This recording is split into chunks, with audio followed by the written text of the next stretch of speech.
ایک شخص عالم کے پاس گیا اور اس سے کہا کہ میں جوان ہوں، میرے خواہشات بہت ہیں، میں شہر کی خواتین کو دیکھنا نہیں چھوڑ سکتا، میں کیا کروں؟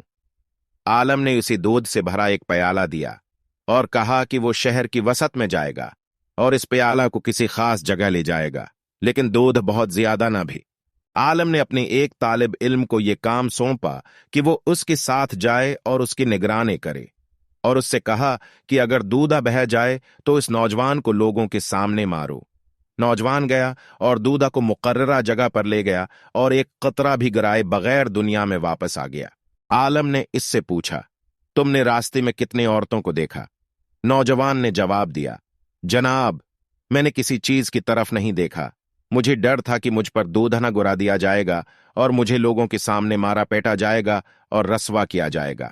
عالم نے اس سے کہا، مسلمان کا حال ہمیشہ ایسا ہی رہنا چاہیے، مسلمان کو گناہ کرتے وقت خدا سے ڈرنا چاہیے اور قیامت کے دن رسوائی کا بھی وہی خوف۔